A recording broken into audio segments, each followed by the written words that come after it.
Welcome to the Conscious Relationship and Coupling and Parenting Summit. It's me, Lucia Gabriela, your host and producer. Today, we have the honor to introduce you as Stacie Vsidro with her topic of conscious adult entertainment. Such a topic that is so exciting, so interesting, and at the same time is so controversial. So, thank you, Stacie, for saying yes to this summit and for bringing your wisdom and your awareness on this topic. Thank you for having me. It's good to be here. Yeah, we would like to learn a little bit about you and how you're helping our community, and also what brought you to really experiencing and embodying and integrating in your life conscious relationship. Well, I've always been a very spiritual and metaphysical person. So as I started getting older and realizing that into my life, I was actually doing hair in the salon. I call it my former life at this point, since I was 15 all the way until I was about 30. And starting that career so young, it really taught me a lot. And the one thing that helped me the most is the mentoring that I received along the way. And I learned that if you can connect with yourself and become authentic and create your own life vision, then express that into the real world, you're going to be more happy and more fulfilled. And in order to do that, you always have to have a deeper level of faith or spirituality, whatever it is that you choose to believe in. As I went through my coaching and certification through IPEC, they make you find your niche. And so they take you through all these different exercises about yourself. You're interviewing people about you. You're doing a lot of journaling and self-exploration. And I found that the topic I was very drawn to and themes throughout my life had to do with spirituality and sexuality. So I decided that I wanted to become a sex coach. Completed the IPEC certification, and then I started my journey on figuring out what exactly is a sex coach and what do sex coaches do. And I connected with Dr. Patty Britton back in 2008 and had a session with her. She gave me all these resources as far as books, workshops, DVDs, people's websites, and workshops, classes, everything. And I just dove in head first. And by the time, it was 2 years later into 2010, I took that leap of faith and started off into my coaching. So I specialize in spirituality and sexuality. Beautiful. So today's topic is about conscious adult entertainment, which is a very fascinating topic to dive into it. And I cannot wait to learn from you today, Stacie. I really want to learn more about this, and hopefully our audience, everyone who, say yes to this summer, really learn so much from you today and bring some goodies into their intimate life, into their relationship, and really live blissfully and, in ecstasy, ecstatic life, right? So we are here ready for your presentation. So, let's get ready for conscious adult entertainment. And here we go. Hello, I'm Stacie Vsidro, and today I'm here to talk to you about conscious adult entertainment. Learn how to deepen your connection and enhance your relationship using adult entertainment. First, I would like to talk about what it means to be conscious. Being conscious means having an awareness, having intent, and also to know yourself.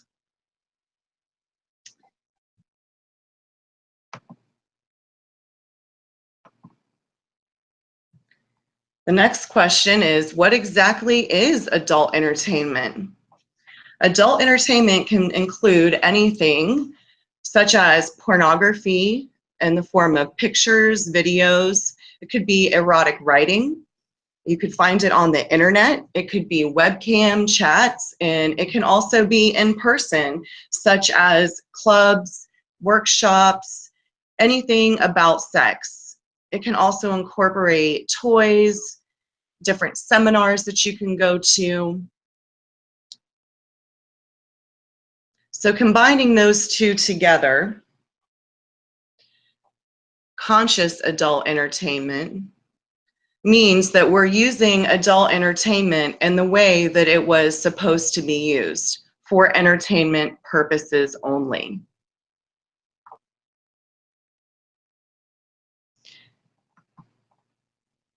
A lot of times we have negative thoughts and emotions about pornography and adult entertainment.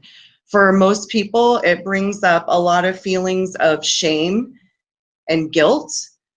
Women have often been told only bad girls do this. You're a slut if you like sex.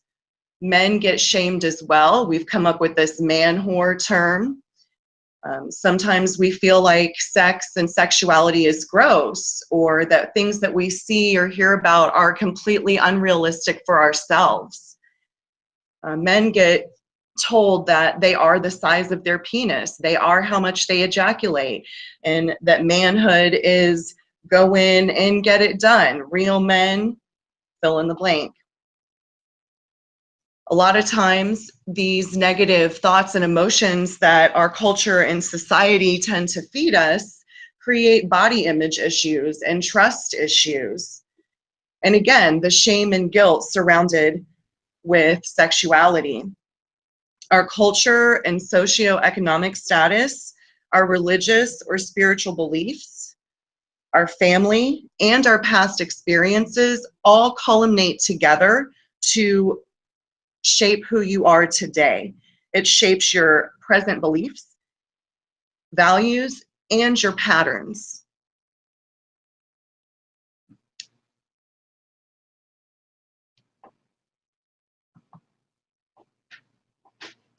The truth of the matter is that within sexuality, as long as you have 2 or more consenting adults, then you should be free to express yourself and experience. The truth is, sexuality is part of being a human being. We are sexual beings from conception until death. Even children have appropriate stages of sexual development that they encounter as they're growing up. The same conversation that we're having today, you may not have with a child, understandably. But just because we are younger or older, it doesn't change that we're all sexual human beings. Sexuality includes your mind, your body, it's your energy and your emotions and your spirit. There are actually healthy ways to experience sexuality. Sex can be divine, it can be safe, it can deepen your connection, build your connection. It allows you creativity to experiment. You can experience love, sensual, erotic, positive feelings, and it can also be very healing energy. I personally tend to be very Taoist in my beliefs, that sexual energy, this orgasmic energy that flows through us, actually makes us alive. And we're going to experience this energy differently in different parts of our lives and also in different areas of our lives. As we grow and develop, we start to become less physically driven and more driven by our thoughts and our feelings, and even spiritually. A lot of times people have a hard time incorporating their spiritual or religious beliefs into their sexuality. But this is possible to reconcile the two.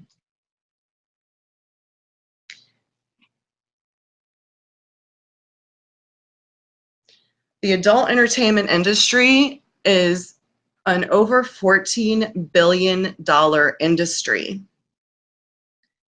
$97 billion worldwide, which is a lot of money.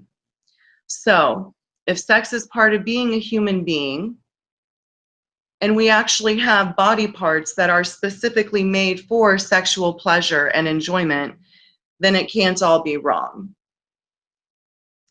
60% of all website visits are actually sexual in nature. 9.4 million women access adult websites, and 1 in 3 visitors are women. Strangely, though, 70% of women keep this activity secret. And I'd like to acknowledge that there's a lot of shame and a lot of guilt around sexuality, especially for women. We often need to actually give ourselves permission to experience pleasure. So it's actually understandable that women keep this private into themselves. One of my goals is to help to normalize people's feelings and experiences, because chances are somebody else has gone through what you're going through, desires what you desire, and it's more healthy and quote unquote normal than you realize.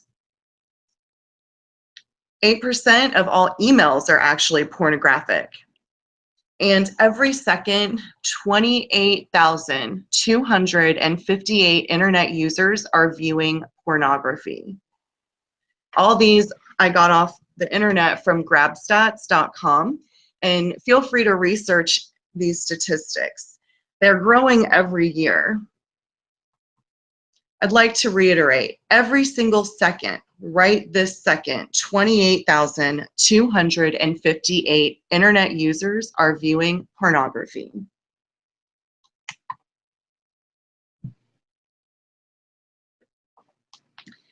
First, before we dive into all of the juicy details of how you can create a positive outlook and have a healthy sex life, I just want to acknowledge the theory and conversation around sex and porn addiction and coaching versus therapy's view on porn. I'm a coach, so coaches do not medicalize or pathologize. We create assessments and then create action plans in order to achieve a goal or get to where you want to be. So from a coaching perspective, we view compulsive behavior as an issue rather than a therapist would call it an addiction. So therapy pathologizes people. It is their focus to diagnose and treat mental illness. They tend to focus on the past and processing emotions in order to become functional and present today. Coaching does not medicalize. We do not pathologize. We work with healthy individuals who want something different or something better.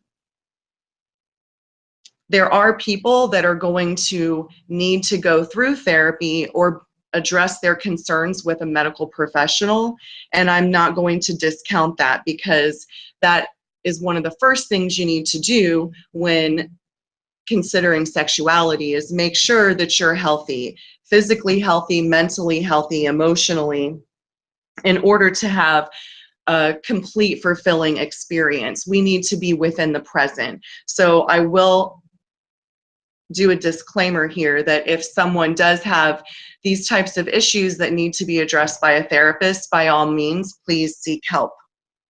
Otherwise, for the rest of us here that feel pretty stable and functional in our lives, we just tend to get bored within long-term relationships, or we want to spice up our sex life and deepen that connection. Maybe we want to release some of the shame and guilt around sexuality. Then this stuff is for us, and I'm happy to share my passion with you. So, compulsive behavior patterns can be shifted and changed. A lot of research has shown that when someone falls into compulsive behavior patterns, it's because there's other areas of their life that they're having challenges in. So, for example, if someone is having compulsive porn and masturbation habits, then chances are they're having issues connecting with other people. They're having challenges with their confidence level, probably with their skill level, and being able to interact with another person sexually. Masturbation is the foundation for partner sex. So as we grow and develop through adolescence, one of the major shifts that occurs is we go from self-pleasure and masturbation to seeking out partner sex. If something has happened along the way, maybe you've experienced intense rejection or bad experiences, then this can produce behavior patterns that might be surfacing today. So I'm going to encourage you to get out there and have some real experiences with people and build your communication skills. And know that where your mind goes, your body is going to follow. In order to have a healthy experience and use porn and toys and clubs and stuff like this for entertainment, it's important that we address our own issues. Coaches can help you assess your situation and determine what's working for you and then what's not working for you and how you want to change that. As far as some of the body image issues goes, I recommend viewing porn and adult entertainment with people that look like you, whether it's your age range, your size, maybe you're very thin, maybe you have a few extra pounds, maybe you have a different ethnicity. Once you start viewing people that are your age and that look more like you and your partner, you view them as sexual beings, you can also start to view yourself as a sexual being. A lot of women feel like the mainstream porn that they see is derogatory or hurtful or disgusting, and the list goes on. But that's because a lot of times porn is made by men for men. So I put some resources on the screen right here for you to check out that is actually porn made by women for women. There's bellissa.co, babeland.com, and there's another site, pornmoviesforwomen.com/female porn directors. Porn can also be used in the form of educational videos. So I'll show you once we get to the second part of the presentation that there are some videos. You can go to lovingsex.com that are educational videos that show real couples exploring a topic such as anal play for lovers, advanced sex toys, female G-spot and ejaculation. They take real couples and actually teach them it videos and shows them together exploring the topic, and then they debrief and they tell you about their experience. So you can actually see real people talking about what it is that you want to try, and you can learn how to do something new safely. Some people have gotten really excited about the whole 50 Shades of Grey scene that went on. So there is some S&M interest or bondage and domination interest. One book is called S&M 101 by Jay Weissman. It's great because it gives you an overview of the basis of that relationship and how really it's based on the exchange of power and control and energy, not the intent to harm. It also gives you a basic overview of different methods such as rope tying or spanking or flogging. So that way, if it's something you're interested in, you can use it to enhance your relationship and do it in a safe way. Often when we view something, we can start to talk with our partners about how do we feel about that. Maybe the interest goes just as far as watching it. Maybe it doesn't have to go all the way as an activity that you do in your relationship, but it could be something that you want to explore. This leads me to talking to your partner about what turns you on and why. So I always encourage people to watch porn together or look at pictures together, because you can really communicate and get inside each other's head and understand what that turn on is.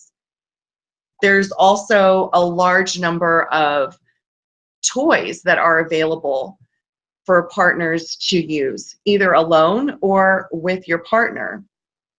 Sometimes men can be intimidated by women using vibrators, but the majority of women orgasm through clitoral stimulation. A smaller percentage of women orgasm vaginally. You can orgasm both ways, but you'll have a natural disposition as to what your body is going to do.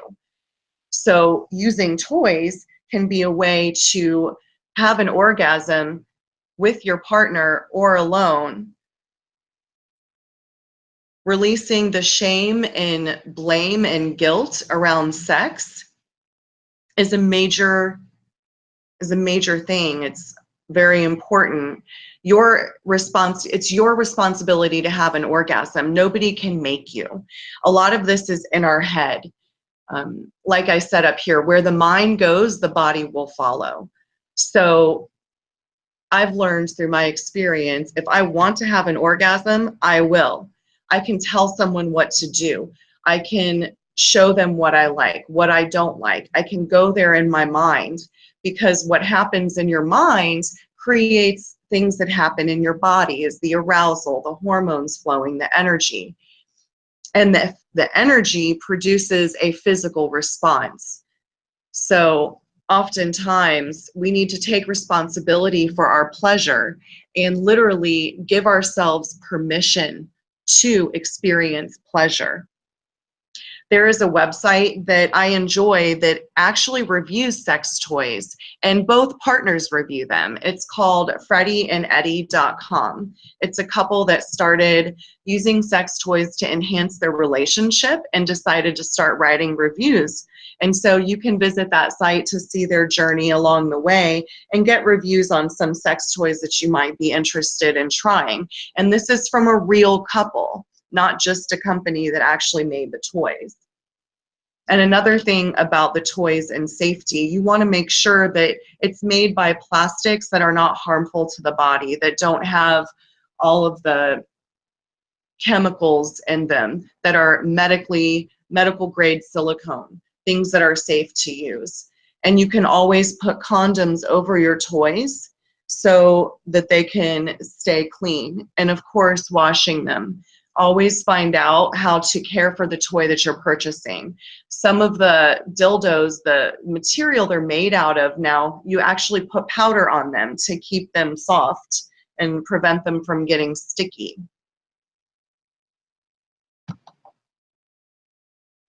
Again, allowing yourself to receive pleasure is a big deal.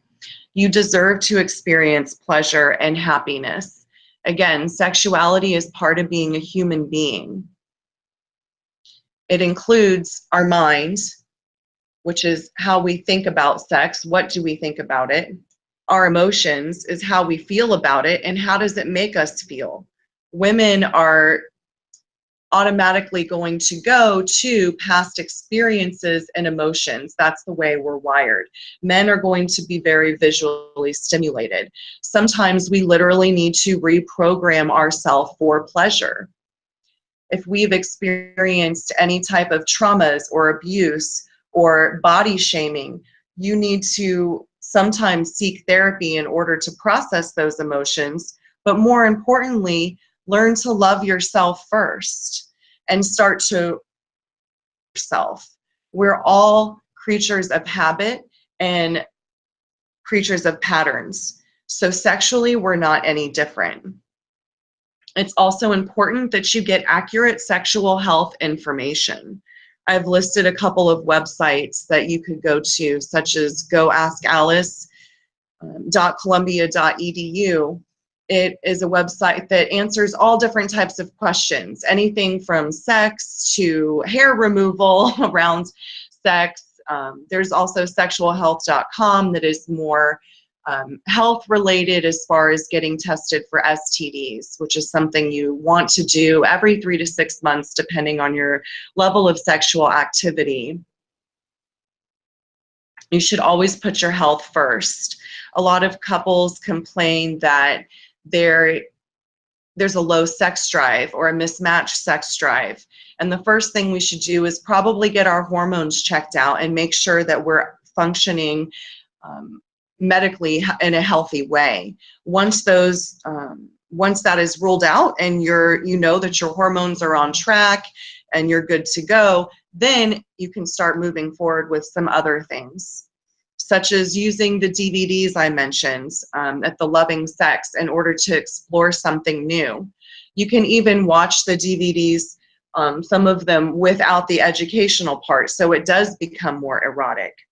You can use the internet to do research. There's so many books out there. And even you can get a coach to help to educate yourself.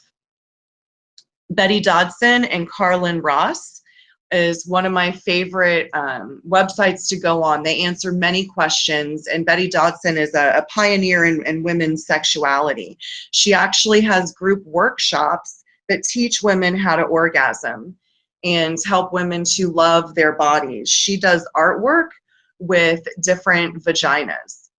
So it doesn't always have to be something vulgar. It could literally just be paintings and artwork of naked people or bodies or body parts or sensual acts. There's a lot of very erotic art that's out there. But I do recommend her website and her art and her videos and DVDs, especially if you're a woman that has a hard time achieving orgasm, which there are many women who have trouble experiencing orgasm. And it's an understandable thing. Women have not traditionally been told that it's okay to enjoy sex. And once we start to explore our own bodies and get to know our own bodies, then we can share with another person. Another website for DVDs that are educational is evesgarden.com. And I encourage you to utilize some of those resources. There's even toys on some of these websites as well. One of the activities that we do in coaching is to actually write down your sexual story. Sometimes writing your sexual story yourself can be a very therapeutic and healing experience. You can help to identify some of your beliefs and values around sex and around the adult entertainment that might be hindering you from having a more fulfilling and enjoyable sex life and relationship. The idea is to assess where you're at and understand why and how you got to where you are today so you can change the things that you want to change. Maybe there is an experience that you had felt a lot of shame around your body or around liking sex. And so it's been hard for you to enjoy sex or feel comfortable telling your partner what to do because of that. As an adult, looking back on that experience, you can actually reframe it and say that it's understandable that you felt that way. It's understandable that our culture and society has put these negative beliefs into our head. And now that we're an adult, we have the opportunity to shift those patterns. And we know in our head and consciously today that sex is healthy for you. It's actually good for you. It's good to connect with your partner intellectually. Talk about these things. You can share your sexual stories with each other. The idea is to stay away from the judgments and the shaming involved. It's not a matter of how many people you've had sex with or what you've done or who you did it with. The idea is to normalize and embrace who you are and love yourself for who you are and enjoy that. And to be able to share that with your partner is a divine experience. It's very emotionally and even spiritually healing. There's no greater form of fulfillment and connection to something that is greater than us than sexual orgasm. Which leads me to talk a little bit about this next resource I listed is Urban Tantra by Barbara Carrellas. And she actually does some workshops, but her book is amazing. A lot of times people think of the spiritual sexuality as being very woo-woo and new age, and you need incense and crystals and certain, you know, fabrics or this and that. Well, this book actually teaches you how to explore Tantra without all of the fluff. You could be in a New York City apartment and still have an amazing tantric experience. You could be in a strip club and have a tantric experience. Tantra is about being in the moment. It's about being conscious and aware and connecting with your partner. It's the flowing of energy within yourself and sharing it with your partner. It's that energetic exchange that occurs. So she really breaks it down and gives you some great exercises such as breathing techniques and meditation techniques that can help you apply some of these principles into your sex life. It helps to connect with your partner intellectually, emotionally, and spiritually. And it will absolutely enhance the physical. Because remember, where the mind goes, the body will follow. And many of us are so caught up in our heads and what we think is going to happen, or what we think we're supposed to be doing, or what is the other person going to do, or what are they thinking, that we forget to be within this moment. So coming within to the moment and having intention from looking at the video or reading the book and touching your partner is the key. Again, I'm going to talk about communication. You can't do something consciously and with intent if you're not communicating, especially if you want to enhance your relationship with your partner. And things start getting in the same pattern every time you have sex, that you even just stop doing it because you feel like you're going through the motions. It's a sign that it's time to switch things up a little bit.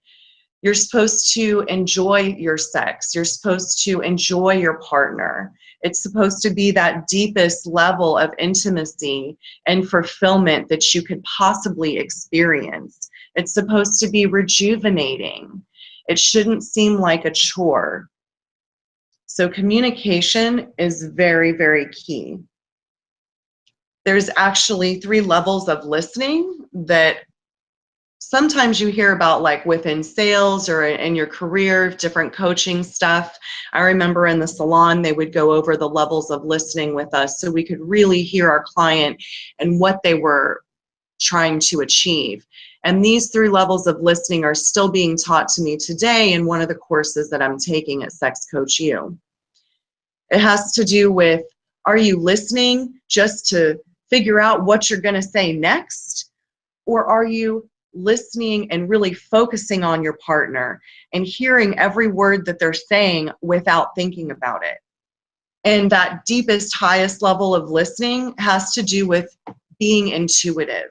It's clearing your mind enough and removing the judgments of everything and of the conversation to authentically hear your partner and use your intuition. Your body is going to send you cues. I often say that emotions, they're just energy and motion throughout your body. And your body will start to respond before your mind can put words to it.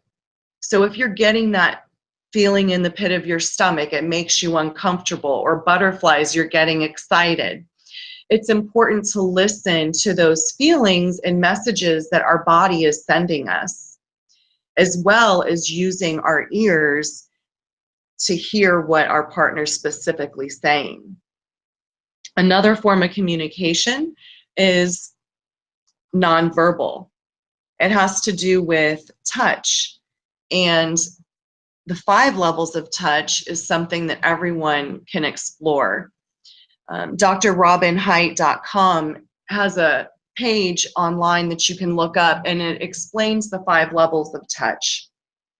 And I'm going to talk about this because oftentimes when our partner touches us, we can feel that they're demanding sex for us, or we shy away because we don't want them touching us for some reason. Often women will confuse just connecting, compassionate touch from a man as a sexual touch, and not all types of touch are sexual. So once we start to explore those different levels of touch, then we can have more intent. It's great to explore that with your partner too. One of the things that I've realized through working with men and women over the past 8 years very intimately, has to be over 1,000 people at least. And one thing that I've learned I'm going to share with you is that men do not get the same opportunities to experience touch and connection on a basic human level that women do.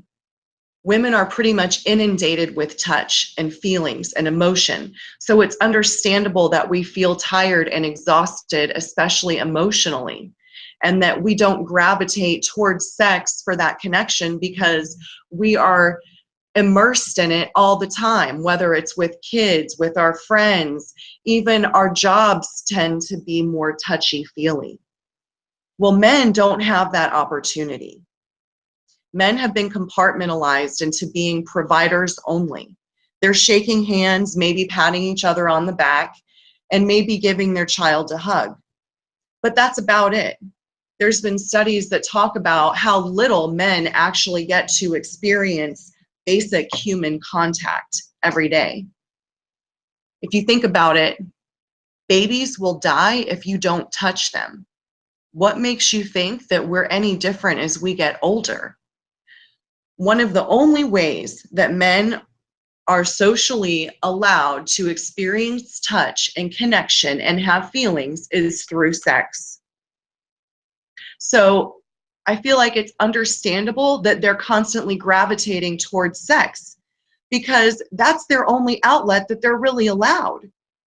And so when women are inundated with all of this touch and emotion and men are deprived of it, it creates a horrible imbalance. Understanding the 5 levels of touch can help you to rectify that imbalance. Sometimes we just need to give our partner a hug. There's something to be said for just rubbing each other's shoulders.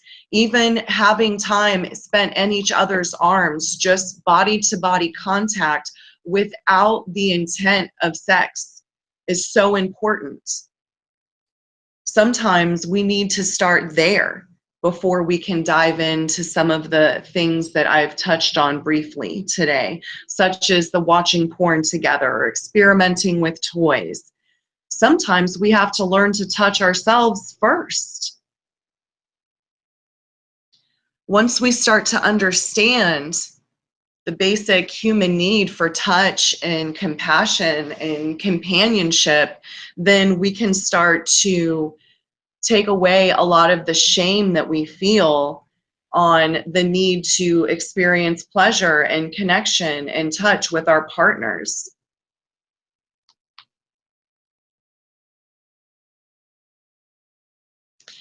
In conclusion, I'm going to encourage everyone to take a few moments out of their day and breathe deeply and sit with yourself and ask yourself, What are you settling for? What are you tolerating in your sexual relationship? And maybe even do a little bit of journaling on that and find out why. And then once you acknowledge that, write down 3 steps that you're going to do to help to rectify that situation. Whether it is giving yourself affirmations in the mirror and telling yourself that you are beautiful the way you are, and that you love your curves or you love your stretch marks. Whatever it is, acknowledge yourself in the mirror and do the exercise with your partner. Tell each other what you love about each other's bodies, about each other's minds, about each other's connections. Celebrate yourself and celebrate your relationship. I'm also going to encourage you to spend 5 minutes every night before you go to bed, or maybe in the morning, or even if you guys have opposite schedules, schedule it in that middle of the day. Take 5 minutes and just sit with each other and hold each other and feel each other's energy. When we connect with our partners like that, we experience more fulfillment, and it is going to deepen and enhance your relationship. And I hope that everyone can get to a point where they're able to incorporate some form of adult entertainment in a positive way, whether it's through something educational and you're learning something new to share with your partner, or you're just creating a safe outlet for yourself. I'll invite you to visit my website, holisticprogressions.com, where you can have the opportunity to connect with me and read some postings that I've written on sexuality. And I also have a presentation coming up November 9th at the Iberian Rooster. It's called Deviant Date Night, and I'm going to be speaking on Tantra and sacred sexuality. I thank you so much for allowing me the privilege of sharing my passion with you and some information with you. And I hope that you can use at least one thing. I hope you have at least one takeaway from this that you can use to create more fun and excitement and pleasure in your relationship that you both so much deserve.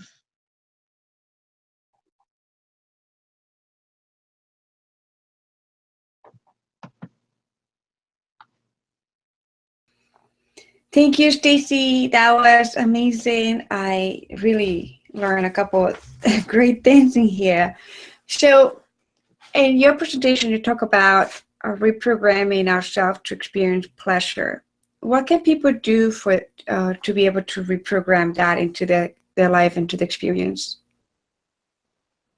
One of the first things that you can do is to start to acknowledge your patterns that you fall into. That's why I mentioned writing out your sexual history. Sometimes that can lead to the present and where you are today.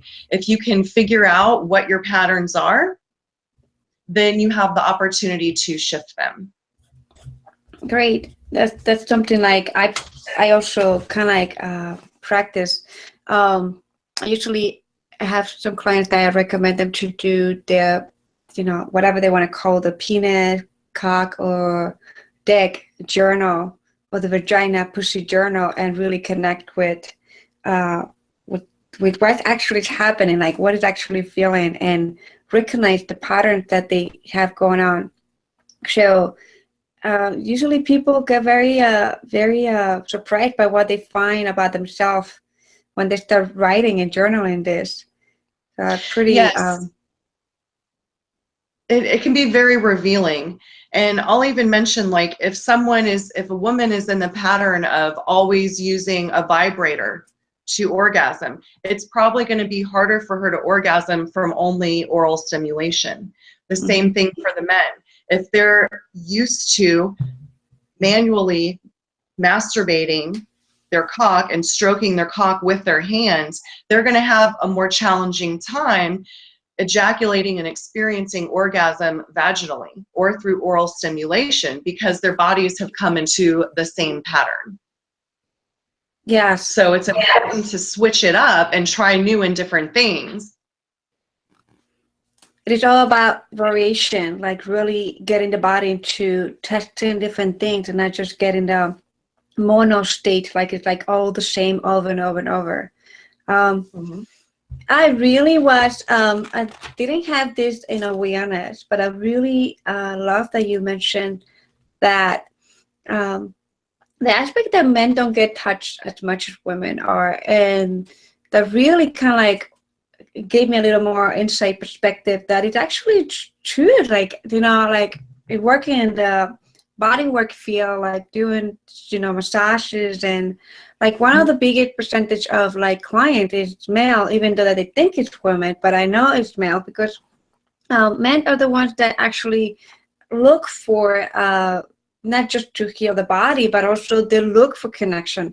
And as the licensed massage therapist, like they go and they really want to book massages every week because they just miss that. And that the only way that if they don't do it through sex, they do it through massage. And I find it was like fascinating what you just said, because it's just like, yeah, that's kind of truth, you know. You help them, you create a sacred space for them to really feel like, oh, I'm here, you know, it's just some touch. That sometimes it's not even what the muscles ache, it's that they just want that touch. And they don't want anything else. They want to let go of all of those expectations that are placed on men. Like I said, being a provider, having to be in charge all the time and, you know, be the stoic and standoffish. Sometimes they need a safe space to explore and even experience their own feelings. And a lot of times within their relationship, they can do it. So it's so important to have that connection with the partner so that he can let down his guard and experience emotions and get touch on a basic human level. But yeah, they gravitate towards sex because that's really what they're only allowed to do. And then, you know, they'll get accused of, oh, all men want is sex. They just want to, you know, do everything that moves and just, you know, on and on and on. And they get shamed for that. But when you step back and look at it, it's no wonder. You know, that's really their only outlet. Yes, and when we look at the, like, give me chills, because when you look at them growing up, like once they hit puberty, there is this connection between mom and sisters to boys. Like, you know, the way when we see it, it's like they really feel disconnected. Like they feel like they are outsiders because they don't have that love and that connection with mama.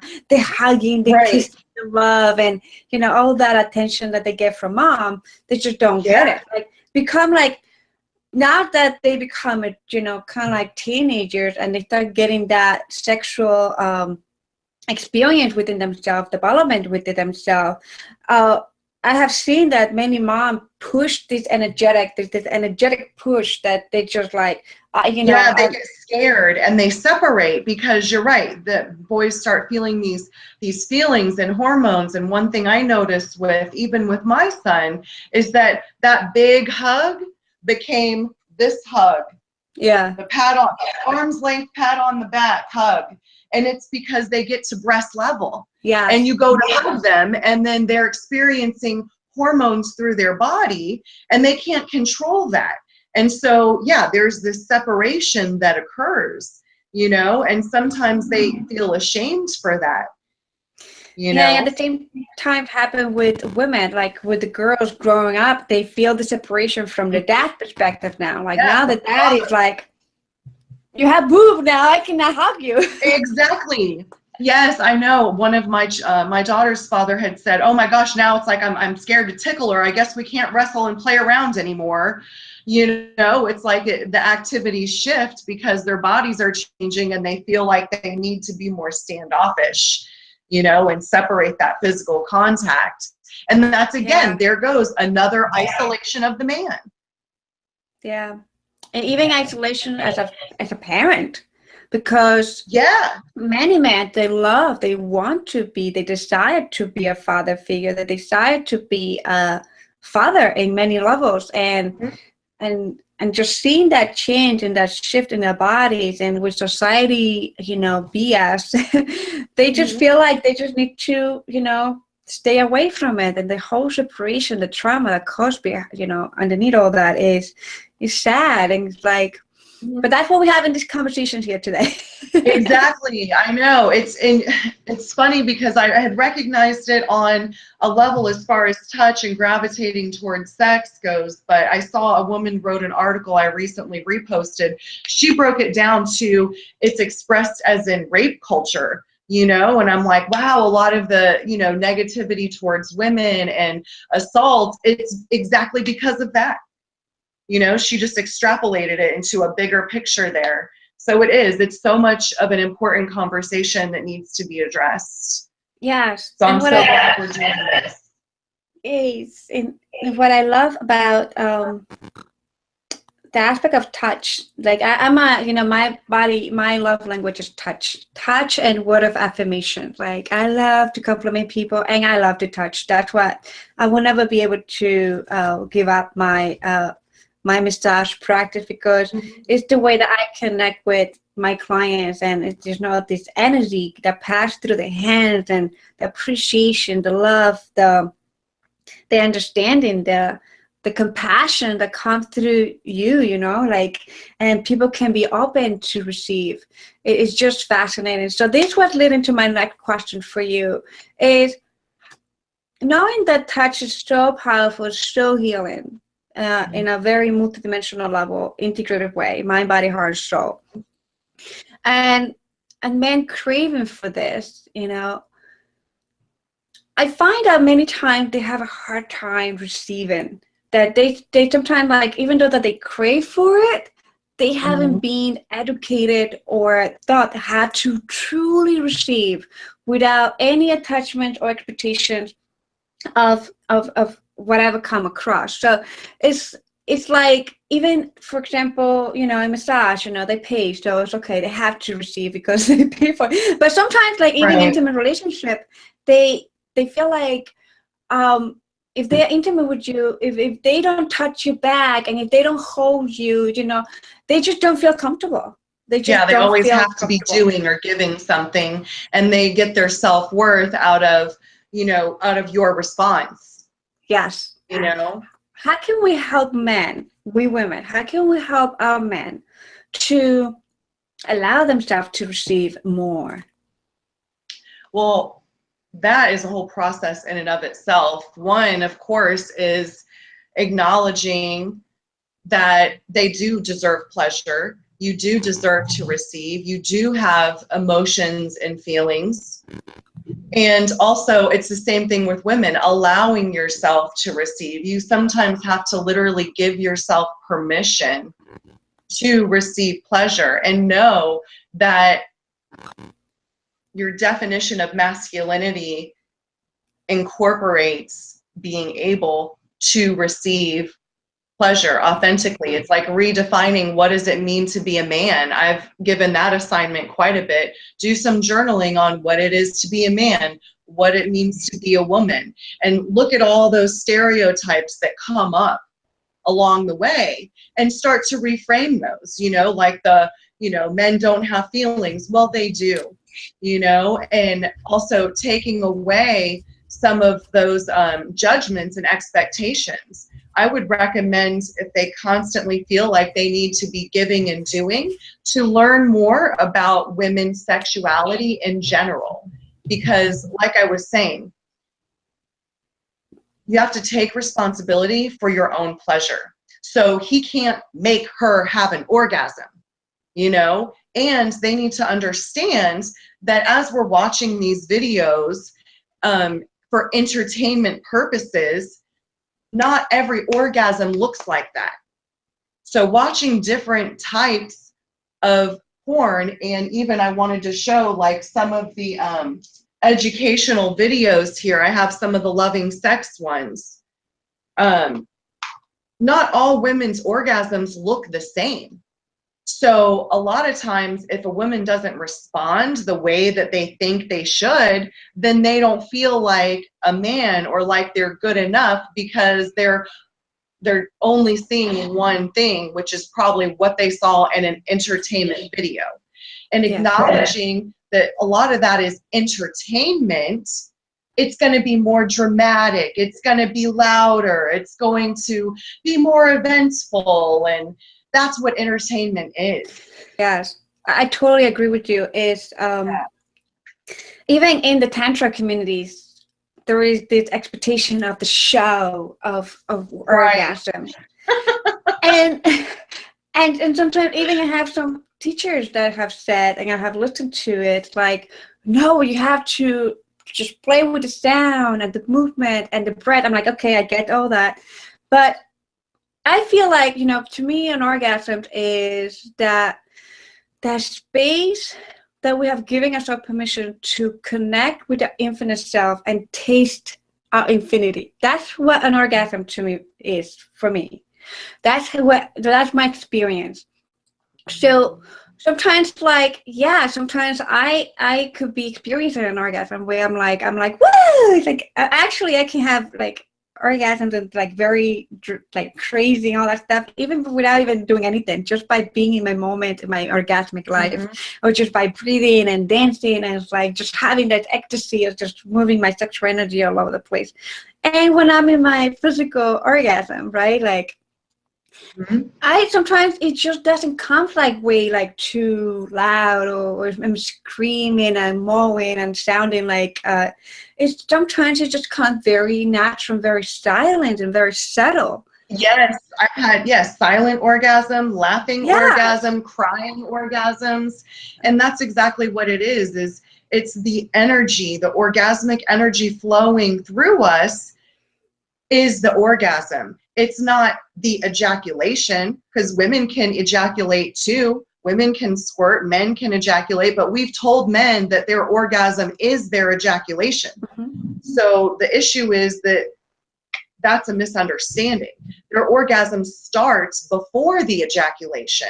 All of the ejaculation is the physical response from all of the energy flowing through us, and that spasming of the prostate, facilitating that ejaculation.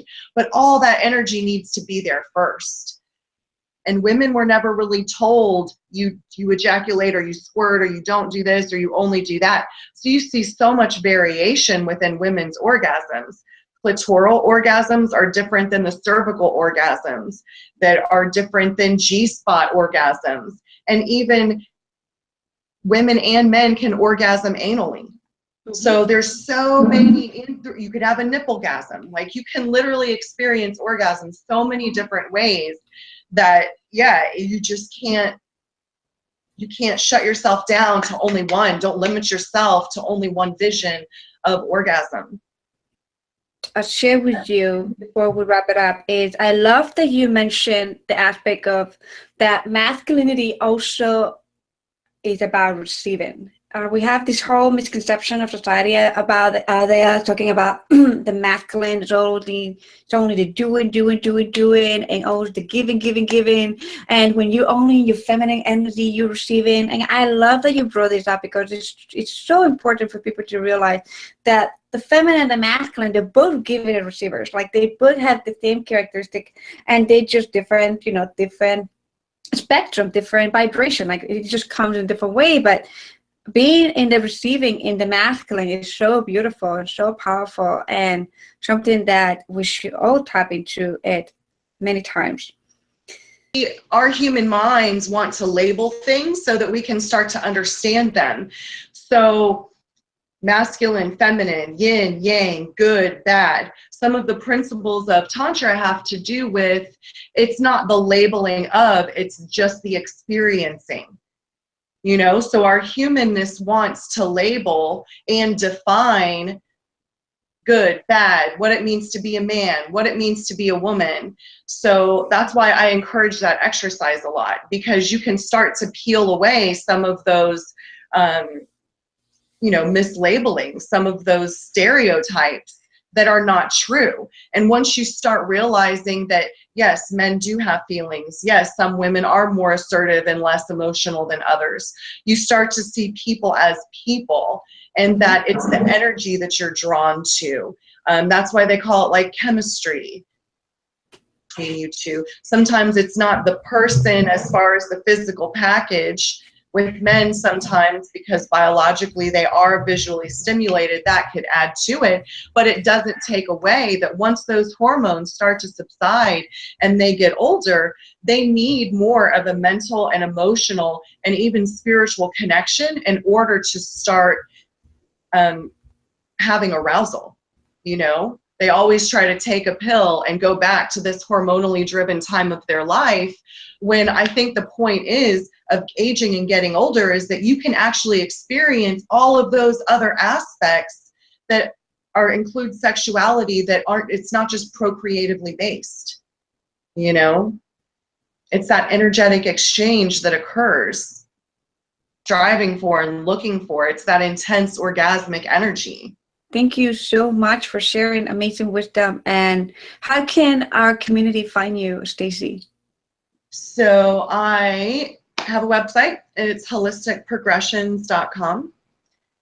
And you can check that out. You can also email me at holisticprogressions@yahoo.com, or you could do stacievsidro@gmail.com. Thank you so much again for being here, Stacie. Do you have any kind of like a last insight that you would like to share with our community before we go? Just keep an open mind and give yourself a break. Release judgments and expectations on not only yourself, but also other people. Beautiful. Thank you, Stacie. And we thank you, our amazing community today, for joining us. And we wish that you experienced breakthroughs, insight, and you gained so much in this time that we spent together, and appreciate you. And I'll see you in our next episode. Have a great, fantastic day.